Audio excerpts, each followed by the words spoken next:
할렐루야.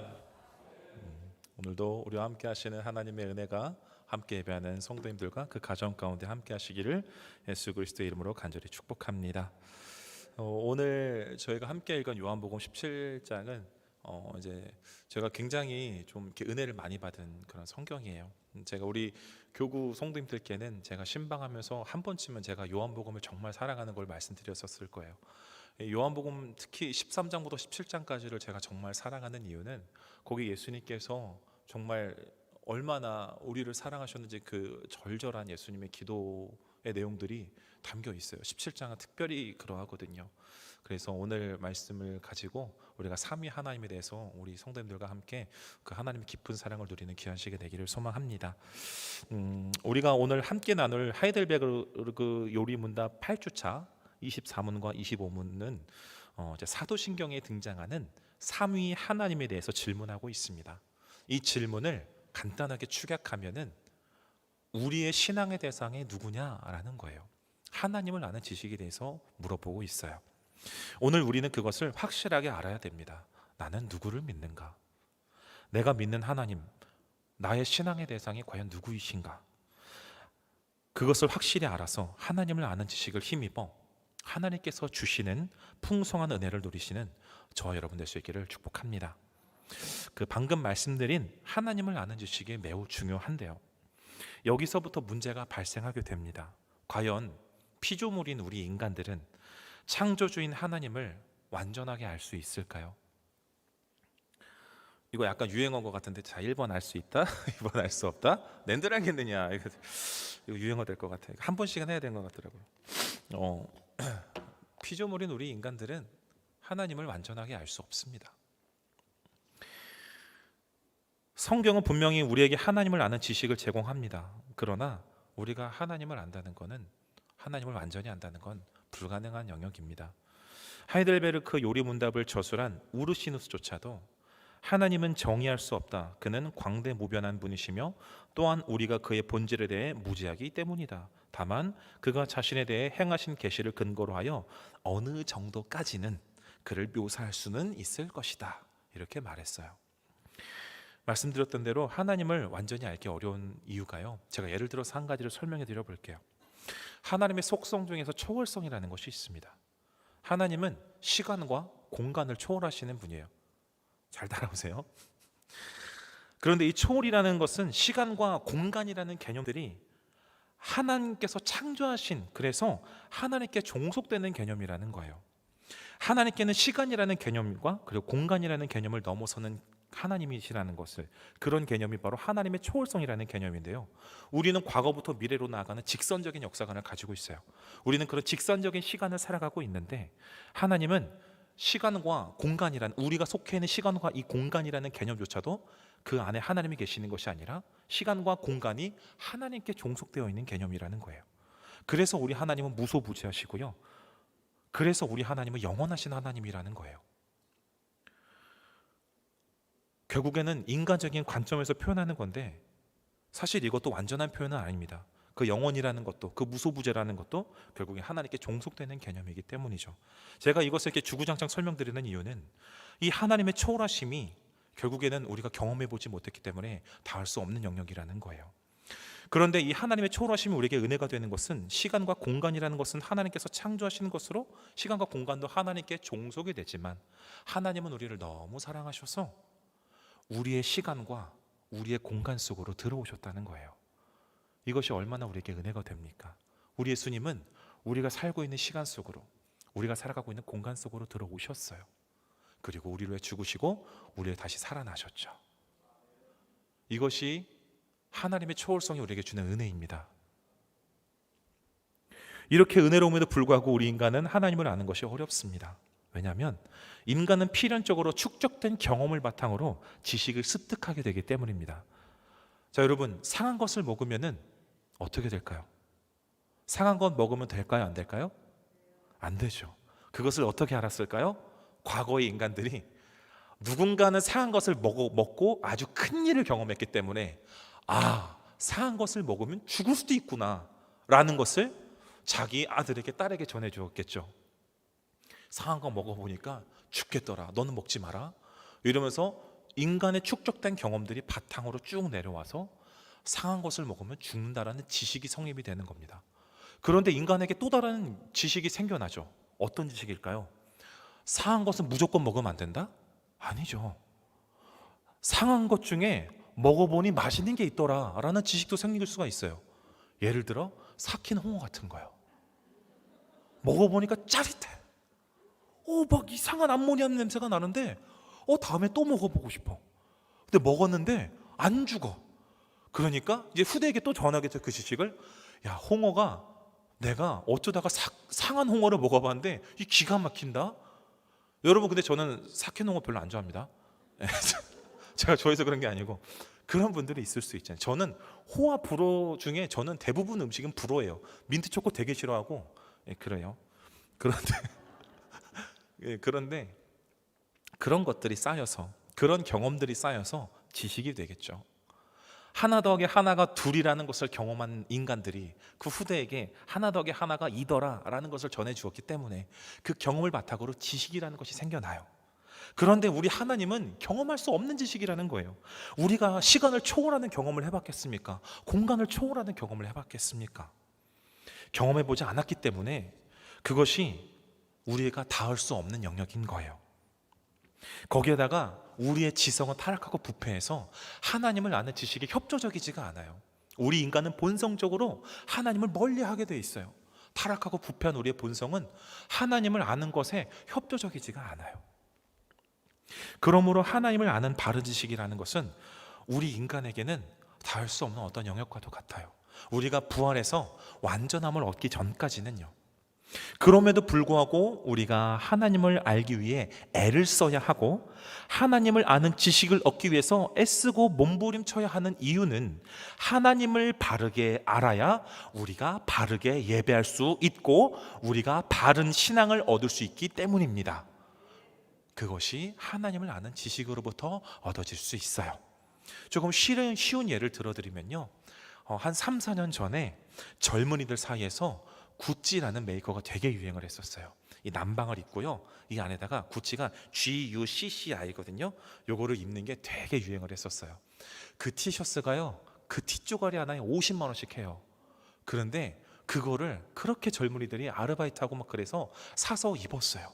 구찌가 유행을 했거든요. 그러니까 여러분, 그것을 모방한 것이 생겨나기 시작했어요. 뭐가 생겨나냐면요, GUCCI잖아요. 여기에다가 A를 붙이고요, 여기에다 IM을 붙여요. 그러면 구찜이 돼요. 그런데 남방으로 이렇게 가려요. 그러면 구찜만 보여요. 남방을 벗으면 구찜이에요. 우리 성도님들은 구찜은 먹는 것에만 쓰길 바랍니다. 그런데 우리가 구찌라는 그런 지식이 없으면 우리는 아구찜을 입고 나는 구찌를 입었다고 생각하게 되는 거예요. 나이스라는 브랜드를 입고 이게 나이키라고 착각을 하게 되는 거예요. 그것을 바르게 아는 지식이 없으면요. 제가 이단연구소 홈페이지에 가보니까요, 한국에 예수님이 40분이 계세요. 왜 40분이나 되는 예수님이 이 땅에서 이렇게 열심히 활동하고 있는 줄 아세요? 하나님을 아는 바른 지식이 없어서예요. 우리가 하나님을 아는 것이 정말 어렵고 힘든 일이지만 반드시 우리가 노력해야 하는 이유는 영적인 분별력을 얻기 위함입니다. 우리가 기도하면 영적인 생명력을 얻어요.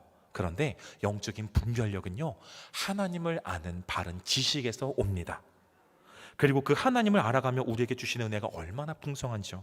하나님을 지식으로 경험하면서 연약한 우리에게 주시는 하나님의 깊은 지식의 풍성함은 그것을 경험해 보지 못한 이들은 알 수 없는, 정말 끝을 알 수 없는 깊은 은혜로 우리를 인도하십니다.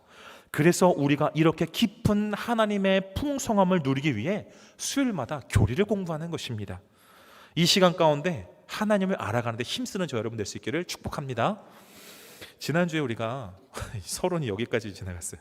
지난 시간에 우리가 사도신경에 대해서 우리가 서론을 공부했죠. 오늘 우리가 살펴볼 24문과 25문은 사도신경을 시작하면서 핵심적인 질문을 하는 거예요. 그 핵심적인 질문이란 지난 23문에서 믿음의 조항이 사도신경이라는 것을 배웠는데, 이 사도신경은 그래서 누구에게 그 믿음을 고백하느냐는 거예요. 내 신앙의 대상이 누구냐는 본질적인 질문을 하는데, 자, 우리가 24문과 25문을 우리가 한번 읽어보도록 하겠습니다. 자, 24문, 사도신경의 조항들은 어떻게 나뉩니까? 자, 답은 하나님은 오직 하나의 세 부분으로 나뉩니다. 네, 답을 보여주시면 돼요. 세 부분으로 나뉩니다. 부분. 네, 세 부분으로 나뉩니다. 읽어볼게요. 시작. 세 부분으로 나뉩니다. 첫 번째는 우리의 창조주이신 하나님 아버지, 둘째는 우리의 구속주이신 아들, 세 번째는 우리를 거룩하게 하시는 성령에 대한 것입니다. 자, 그리고 25문을 함께 읽어보겠습니다. 하나님은 오직 하나의 본질이신데 왜 아버지, 아들, 성령이라고 부릅니까? 자, 답을 볼게요. 하나님께서 자신의 말씀 안에 자신을 그렇게 계시하셨기 때문입니다. 이 삼위가 오직 하나의 진실하고 영원한 하나님이십니다. 네. 우리의 신앙의 대상은 진실하고 영원하신 삼위 하나님임을 오늘 24문과 25문이 우리에게 가르쳐주고 있습니다. 우리가 믿는 하나님은 한 분이신데 세 분의 위격이 함께 하신다는 거예요. 어려워요. 쉽지 않습니다. 이 삼위일체라는 것이 이게 얼마나 어려운지 기독교 강요를 쓴 칼빈 선생님도 이해하지 말고 그냥 믿으라고 말했어요. 그 신비 영역이 삼위일체, 오늘 우리가 공부할 하나님입니다. 삼위일체라는 용어가 성경에 나올까요? 안 나올까요? 나오지 않아요. 그러면 성경에 성부라는 말은 나올까요? 이건 좀 헷갈리죠. 성자는 나올까요? 안 나와요. 성부라는 말도 성자라는 말도 나오지 않아요. 성령이라는 말씀은 나오는데요, 아버지와 아들 이렇게 성경이 기록하고 있죠. 그런데 다만 성경이 우리에게 말씀하시는 것은 삼위 하나님이 계시는 것을 우리에게 계속해서 계시로 보여주시는데요, 대표적으로 신약 성경들은 조금 명시적으로 이 삼위의 하나님을 우리에게 말씀하세요. 고린도후서 13장 13절 뭔 줄 아시죠? 주 예수 그리스도의 은혜와 하나님의 사랑과 성령의 교통하심, 이렇게 신약 성경은 비교적 명시적으로 삼위 하나님을 우리에게 말씀합니다. 또 마태복음 28장에서는 아버지와 아들과 성령의 이름으로 세례를 주고 이렇게 말씀합니다. 이렇게 비교적 명시적으로 삼위를 드러내는 신약 성경과는 달리 이 구약 성경은 삼위 하나님에 대해서 이렇게 신약 성경처럼 이렇게 딱 밝히 드러나지는 않습니다. 구약은 주로 한 분이신 하나님에 집중합니다. 당시 다실론의 사회에서 이스라엘이 정체성을 갖기 위해서는 한 분 하나님이 계시다라는 그 말씀이 그들에게 필요했기 때문이에요. 그런데 그렇다고 해서 이 구약 성경에 삼위 하나님에 대한 단서가 없는 것은 아닙니다. 대표적으로 창세기에서 하나님이 사람을 만드시면서 우리가 우리의 형상을 따라 이렇게 말씀하죠. 그리고 이사야 61장 1절에서는 주 여호와의 영이 내게 내리셨으니 라고 말씀하시기도 하셨습니다. 이렇게 구약 성경에도 삼위 하나님에 대한 단서는 많습니다. 하나님은 이렇게 성경에서 우리에게 하나님께서는 삼위로 계시는 분이심을 말씀해 주셨어요. 하나님께서 계시해 주셨지만 우리가 그 하나님을 온전히 다 알기는 어렵습니다. 아까 말씀드렸던 대로 사람이 경험으로 체득할 수 있는 영역이 아니기 때문이에요. 우리가 이해할 수 없는 영역에 계시기 때문입니다. 그래서 제가 이 시간 여러분께 이 삼위일체 하나님을 조금 더 쉽게 이해시켜 드리기 위해서 잘못된 이단들의 가르침을 먼저 한번 알려드려 볼게요. 그러니까 이렇게 헷갈리시면 안 된다는 것을 먼저 한번 설명드려 볼게요. 자, 삼위일체에 대한 이단의 가르침은 크게 두 종류가 있습니다. 첫 번째는 삼신론이 있고요, 두 번째는 양태론이 있어요. 삼신론은 말 그대로 신이 세 명이라는 겁니다. 아리우스라는 사람이 주장했는데요, 하나님은 정말 말 그대로 세 분이시라는 거예요. 그러니까 일체의 개념이 없어요. 한 분의 개념이 없고, 하나님은 각각 성부 하나님이 계시고 성자 하나님 계시고 성령 하나님 계시다고 그렇게 가르치고 있어요. 이거는 몰몬교가 이 교리를 주장하고 있습니다. 삼신론은 근데 그나마 우리가 방어할 수 있어요. 여러분, 우리가 구약 성경에 보면요, 신명기 6장 4절에 이스라엘아 들으라, 우리 하나님 여호와는 오직 유일한 여호와시니, 그렇죠? 이걸로 방어할 수 있어요. 또 이사야 45장 5절에서요, 나는 여호와라, 나 외에 다른 이가 없나니 나 밖에 신이 없느니라. 이런 말씀으로 우리는 방어할 수 있어요. 그런데 문제는 양태론이에요. 이 양태론은 시벨리우스라는 사람이 주장했는데, 제가 아까 이 발음 연습 되게 많이 했어요. 여러분에게 욕처럼 들릴까 봐. 시벨리우스, 이 사람은 하나님이 세 분일 수 없다라고 말해요. 괜찮죠? 하나님은 세 분이 아니에요. 하나님은 한 분이라고 주장해요. 되게 그럴듯해요. 이 시벨리우스는 되게 그럴듯한 주장을 펼쳤어요. 그런데 시벨리우스는 너무 한 분 하나님께 집중을 했어요. 이 양태론은 우리가 극히 조심해야 되는 게, 한국 교회에서 삼위일체를 설명하는데 가장 잘못 사용되었던 이론이 바로 이 양태론이기 때문이에요. 제가 하나님이었으면 이 시벨리우스를 죽여버렸을 겁니다. 예전에 저 사역하던 교회 부흥회로 오셨던 어떤 목사님도 이렇게 설명하시더라고요. 양태론을 설명하시더라고요. 자, 양태론이 설명하는 삼위일체를 제가 설명드려 볼게요. 자, 제 이름은 김성준이고요, 제가 교회에 있을 때는 목사입니다. 그리고 제 부모님은 횡성에 계시는데요, 제가 횡성에 가면은 저는 아들입니다. 그리고 저는 간석동에 집이 있는데요, 제가 간석동 집에 가면 저는 아버지입니다. 저는 목사도 되고요, 아들도 되고 아버지도 됩니다. 저는 삼위일체입니다. 맞죠? 맞아요? 고개 끄덕끄덕 하시면 안 돼요. 이거 잘못된 거라니까요. 이거 아니라고요. 네. 제가 아니라고 말씀드리는 거예요. 요거는요, 여러분, 굉장히 하나님을 기만하는 거예요. 이 양태론이 엄청 예수님을 기만하는 거예요. 자, 보세요. 이 양태론이 맞다면 예수님이요, 누구한테 기도하신 걸까요? 양태론이 맞다면 이 땀이 땅에 떨어지는 핏방울같이 되었던 그 처절했던 겟세마네 기도는 예수님이 누구한테 기도를 한 거예요? 양태론이 맞다면 예수님이 기도하는 척 연기했다는 거예요. 기도를 듣는 자도 없는데 막 그냥 기도하는 척 연기했다는 거예요. 마태복음 3장에 보면요, 예수님께서 세례 요한에게 세례 받으시죠. 그 세례 받으실 때 하늘로부터 소리가 있어 말씀하시되 이는 내 사랑하는 아들이요 기뻐하는 자라, 이렇게 말씀하셨어요. 이 양태론을 주장한다면 도대체 하늘에서 누가 예수님께 사랑하는 아들이라고 말씀하신 거란 말인가요? 또한 오늘 우리가 읽은 본문에서 예수님은 아버지께서 나를 보내셨다고 말씀하세요. 그리고 아버지와 내가 하나이시듯이 이 사랑하는 제자들도 하나가 되게 해달라고 그렇게 예수님은 절절하게 기도하시는데, 양태론이 맞다면 도대체 예수님은 누구한테 이 기도를 하고 있는 겁니까? 예수님과 하나인 아버지는 도대체 어디 있는 거예요? 양태론은 예수님을 거짓 연기를 하는 기만꾼으로 만들어버리는 거예요. 그런데 이 말도 안 되는 삼신론, 양태론 같은 것들이 왜 나왔을까요? 인간의 지성으로 삼위 하나님을 이해하고 해석하려고 했기 때문입니다. 아까 말씀드렸듯이 인간은 경험에 의한 지식만을 이해하고 수용할 수 있습니다. 경험하지 못한 영역의 지식은 이해하고 수용할 수 없습니다. 다시 말해서 삼신론, 양태론 모두 인간이 경험하여 이해하고 수용할 수 있는 범위 내에서 삼위 하나님을 이해하려고 했기 때문에 이런 말도 안 되는 것들이 나오는 거예요. 하나님의 본질이 세 분이시라는 것을 끝까지 강조하면은 삼신론이 돼버리고, 하나님의 한 분이라는 것을 끝까지 이렇게 강조하면은 양태론이 돼버리는 거예요. 자, 그러면 올바른 삼일체에 대한 이론은 무엇입니까? 자, 제가 정확한 내용을 설명드릴게요. 하나님은 독립성을 갖고 계시는 세 분의 위격으로 계시며, 이 세 분의 위격은 동시에 절대 구분되지 않는 오직 유일하신 한 분 하나님이십니다.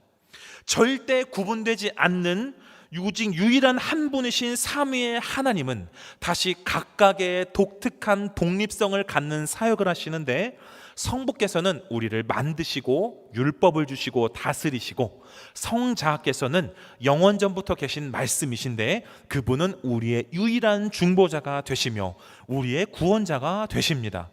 그리고 성령께서는 말씀하시는 분으로 우리에게 말씀을 조명하시고, 그리고 섭리하시며 우리 안에 내재하시고 중생의 조성자가 되시고 모든 은사와 모든 선의 원천이 되십니다. 삼위 하나님은 이렇게 각 위격에서 섞이지 않는 하나의 독립성을 가진 위격으로 사역을 하시는데, 각각 따로 하시는 게 아니라 한 분 하나님께서 함께 사역을 하세요. 삼위 하나님에 대한 지식은 우리가 도달할 수 없는 어떤 저 미지의 영역에 있지만, 확실한 것은 하나님은 분명히 세 분의 위격으로 계시며 또한 한 분이라는 사실을 성경이 우리에게 계속해서 말씀하시며, 사도신경은 바로 그 하나님이 우리의 신앙의 대상임을 우리에게 말씀하고 있다는 것입니다. 이렇게 이해할 수 없고 어렵기만 한 삼위 하나님에 대한 지식이 우리에게 주시는 유익은 무엇일까요?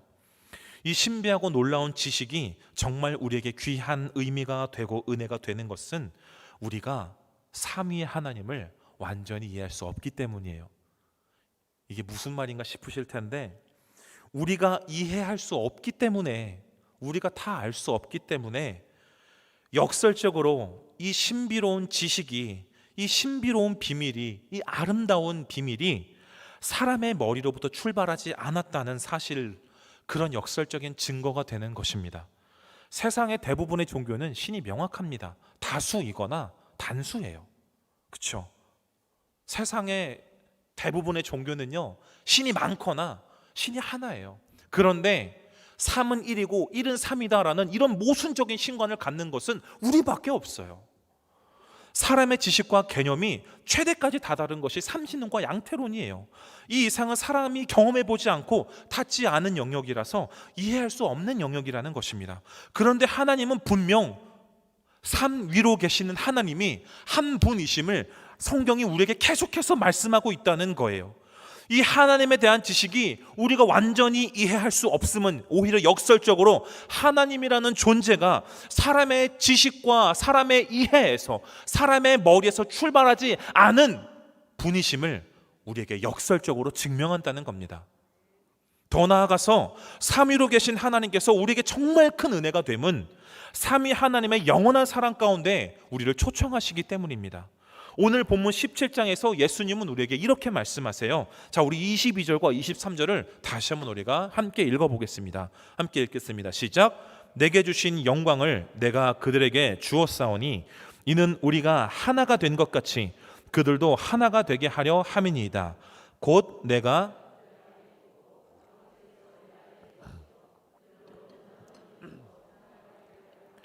아버지께서 나를 보내신 것과 또 나를 사랑하심 같이 그들도 사랑하신 것을 세상으로 알게 하려 함이로소이다. 아멘. 예수님은 아버지께서 주신 영광과 사랑을 우리에게 주셨습니다. 그 이유는 하나님 아버지와 그 아들 예수 그리스도께서 하나이신 것 같이 우리가 하나가 되기를 소망하셨기 때문입니다. 타락하고 부패한 우리들은 감히 하나님 앞에 설 수 있는 자격이 없습니다. 그렇지만 하나님의 기쁘신 사랑으로 우리를 사랑하셔서 삼위 하나님께서 사랑으로 하나이신, 사랑 그 자체이신 그 관계 가운데로 우리를 초대하시는 거예요. 영원전부터 함께 하시는 그 삼위 하나님의 서로를 향한 끊을 수 없는 사랑과 협력의 관계 안으로 세 분이시지만 또한 한 분인 그분의 신비하고 아름다운 사랑의 관계 안으로 우리를 초청하여 부르시는 것입니다. 삼위일체 하나님께서 우리를 위해 일하심이 우리에게 은혜가 되는 것은요, 우리를 그 영원한 사랑으로 초청하시는데 그 사랑은 근본이 없는 사랑이 아니라 삼위 하나님께서 서로를 사랑하시는 그 사랑, 근본이 있는 사랑이라는 거예요. 사랑을 받아보지 못한 자는 사랑할 수 없습니다. 사랑을 경험해보지 못한 자가 사랑 안에 거할 수 없습니다. 예수님이 우리를 사랑하실 때, 우리를 사랑한다고 하실 때 막연하게 사랑한다고 하시는 것이 아니라 영원한 삼위 하나님의 그 사랑 가운데서 영원전부터 계신 그 사랑으로 하나님께서 충분히 누리신 삼위 하나님의 그 사랑으로 우리를 사랑한다고 부르시는 거예요.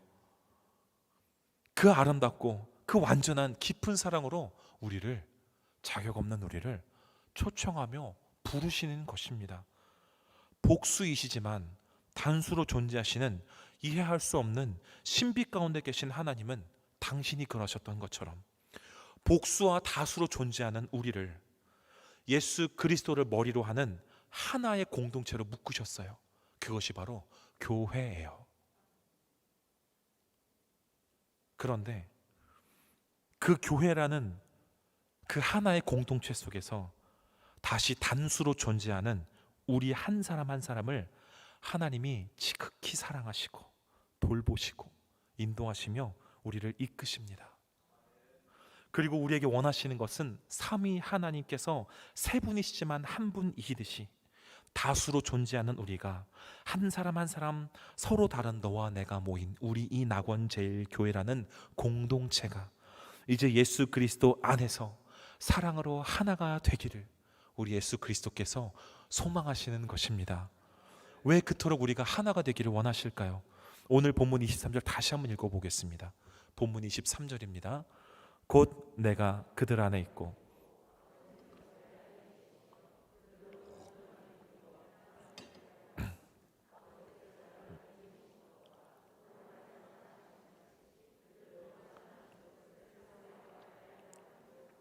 아멘.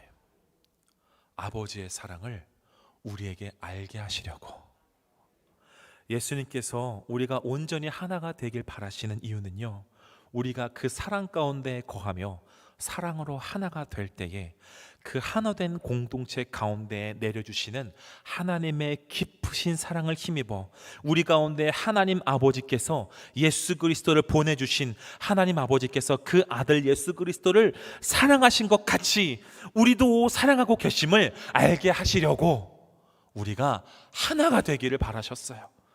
예수님은 우리가 그 하나님 아버지의 사랑을 경험하고 알게 하시려고 우리가 하나가 되기를 바라시는 거예요. 우리 교회가 사랑으로 하나가 될 때에 그때 비로소 하나님이 우리를 얼마나 사랑하시는지, 예수께서 피 흘리시기까지 우리를 얼마나 사랑하시는지 우리가 그 사랑을 경험할 수 있게 된다는 겁니다. 하나님이 우리와 함께 하실 것입니다. 그 사랑의 깊은 신비를 경험하는 우리 낙원제일 교회가 될 수 있기를 예수님의 이름으로 축복합니다. 마지막으로 그 사랑으로 우리를 사랑하시는 하나님께서 우리에게 소망하시는 것이 있습니다. 그렇게 우리를 사랑하시는 예수 그리스도께서는 이 땅에 남겨진 당신의 사람들이 진리로 거룩하여져서 세상과 구별되고 악에 빠지지 않으며 하나님의 진리가 이 땅 가운데 선포되는 아름다운 날을 기대하고 소망하셨습니다. 하나님께서 바라보시는 이 땅은 참 많은 사람들이 아파하며 고통당하고 있습니다.